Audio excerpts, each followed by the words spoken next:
नारी कहते हैं कि सेकेंड लाइन सिटीजन, लेकिन मैं कहता हूँ, हम सब कहते हैं, हम सब जानते हैं कि नारी नर्क का द्वार नहीं है, वो स्वर्ग का द्वार है। इसी बात को ये संस्था ने प्रमाण कर दिया। ये संस्था का जो भी चीफ होते हैं, चाहे सेंटर हो, चाहे गीत पाठशाला हो, चाहे सारा विश्व में जितने भी सेंटर्स है, उसका लीडर होते हैं महिलाएं और बहनें। शक्ति के बिना शिव अधूरा है, क्योंकि शिव और शक्ति दोनों का प्रभाव से ही ताकत मिलता है, ऊर्जा मिलता है। शक्ति के बिना शिव का अधूरापन हो जाता है। इसीलिए ब्रह्मा बाबा ने एक शक्तियों को आगे रखा और जानते हैं कि ये महिला शक्ति के प्रतीक है, ये तो सर्वं स्वाहा है। सुख, शांति, आनंद और प्रेम का ये जीता जागता ये मिसाल है।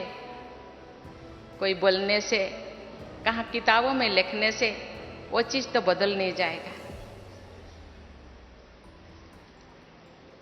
लेकिन आज लोगों की मानसिक स्थिति को बदलना जरूरी है और बदल भी चुका है। आज चारों तरफ ये है, भारत में ही है नहीं, सारे विश्व में कहते हैं महिलाओं को आगे लाना होगा। और समझते हैं आज नेगेटिविटी इतने बढ़ने का एक ही, मुझे बहुत सारे कारणों से एक ऐसे रीजन है, क्योंकि हम लोग महिलाओं को नेग्लेक्ट करते हैं। महिलाएं आगे आना चाहिए। आज चारों तरफ आरक्षण के लिए नारा लग रहा है। पॉलिटिक्स में आरक्षण, नौकरियों में आरक्षण और हर चीज में आरक्षण चाहिए महिलाओं को। लेकिन मैं जानती हूँ महिला के अंदर इतना पोटेंशियलिटीज है। आज हम देखेंगे तो हर जगह, अभी बॉर्डर सिक्योरिटी में भी वो ऐसा काम करते हैं जो भाई लोग नहीं कर पाते।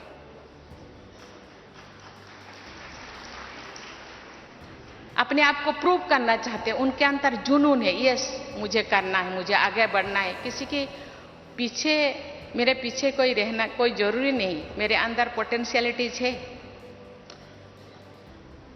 इसीलिए आज आप देखेंगे तो सीबीएसई का रिजल्ट, कोई मेडिकल का रिजल्ट, कोई आईएएस का result, IAS, OAS, engineer, MBBS, जो भी आप रिजल्ट देखेंगे, बहनें अपने छात्राएं और पहले जो नंबर 10 पे उनका नाम 50 से ज़्यादा रहता है। अपने आप को प्रूव करना चाहते हैं। हम पीछे नहीं है, हम आगे हैं, आगे बन सकते हैं, जा सकते हैं। इसीलिए ये जो संस्था, ये जो इतने सारे संस्थाओं को एक सूत्र में बांधना, कोई बाबा के भाषा में कोई मासी का घर नहीं है। इतने लोगों को इकट्ठे करना, मानसिक परिवर्तन करना, ये केवल ये संस्था महिलाओं के नहीं, समाज के हर वर्ग, हर श्रेणी को आगे लाने के लिए वो चाहते हैं। जो समाज के सब लोग आगे बढ़ेंगे तो विश्व परिवर्तन हो सकेगा। मुट्ठी भर मानव के साथ कोई परिवर्तन नहीं हो सकता, सबको आगे लाना होगा, आगे आना होगा। इसीलिए वो युवाओं को भी आगे लाने के लिए गांव-गांव वो रैली कर रहे हैं। सब जानते हैं जितने अभी जनसंख्या वृद्धि हो रहा है, इसके साथ ही अपना अनाज का भी बढ़ावा जरूरी है। इसीलिए लोग रासायनिक सार का खाद का यूज करते हैं, लेकिन देखा गया है कि रासायनिक सार यूज करते बाद तो हम शारीरिक रूप से इतने नया नया बीमारी आ रहा है। इसीलिए ये संस्था ने जैविक सार, ऑर्गेनिक सार यूज करके वो गांव-गांव किसानों के अंदर ये बात को फैला रहे हैं। मुझे भी मौका मिला था कि ब्लॉक में कृषि सम्मेलन जो हो रहा है उसमें शामिल होने के, लोगों को समझाने के लिए ये लोग इसको अपना रहे हैं। आज सब सोच रहे हैं हमको तो उस रासायनिक सार को बंद करना है, खाद को बंद, अभी ऑर्गेनिक जो खाद को अपनाना है और उसके साथ साथ यौगिक व्यवस्था को भी उपयोग करना है।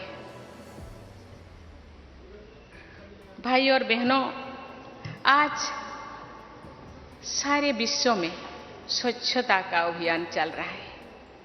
स्वच्छता, बाह्य स्वच्छता के, लेकिन ये संस्था का नंबर 1 मुद्दा तो है स्वच्छता और पवित्रता। ये पहले से ही है। ये केवल बाह्य स्वच्छता नहीं है, वो आंतरिक स्वच्छता, मन, वचन, कर्मणा में स्वच्छता, दृष्टि, वृत्ति, कृति में स्वच्छता, चाल चलन, चेहरा में स्वच्छता, कथनी और करनी में समन्वयता, समरसता, ये तो उनका मुद्दा है, ये संस्था का मुद्दा है। हम जब गांव जाएंगे तो बाह्य स्वच्छता के, एटमॉस्फेयर के स्वच्छता के साथ साथ अपने अंदर के स्वच्छता के बारे में भी लोगों को समझाना है। स्वच्छता तो अंदर ही ज्यादा है। इस स्वच्छता को मिटाने के लिए ये संस्था इतने दिनों से काम कर रहे हैं। मुझे पता है छोटे छोटे गांव से लेकर छोटे बड़े शहरों तक बहनें गांव-गांव जाके कैसे लोगों को समझाते हैं और उनके मानविकता को जो घट गया है उसको फिर पुनर्स्थापित करने के लिए वो कितने मेहनत करते हैं। जो लोग यही संस्था से जुड़े हैं वो लोग तो परिवर्तन हो गए हैं। यही संस्था से ज़्यादा लोग कैसे जुड़े, इसीलिए हम सबको प्रयास करना होगा। हम गांव जाएंगे ऐसे तो, क्योंकि ये युग एडवर्टाइजमेंट की युग है। आज तो सिनेमा वाले भी प्रमोट करते हैं, क्योंकि लोगों के पास जाने से ही ये सोचते हैं ये तो इतने व्हाइट ड्रेस, इतने परहेज, खान पान वो परहेज है, इसीलिए लोग डांटते हैं।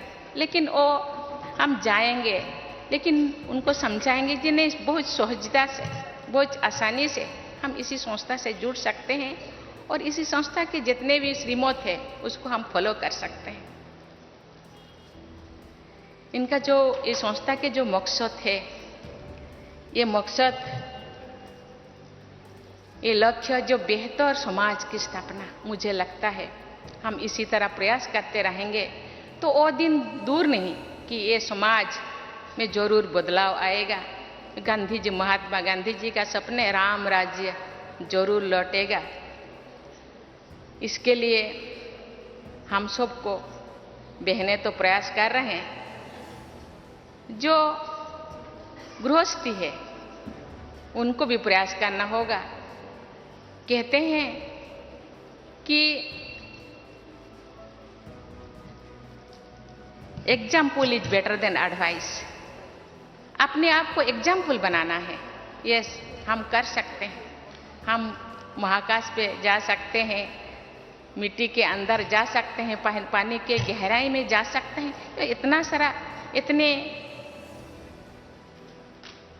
थोड़ा से काम हम नहीं कर सकते।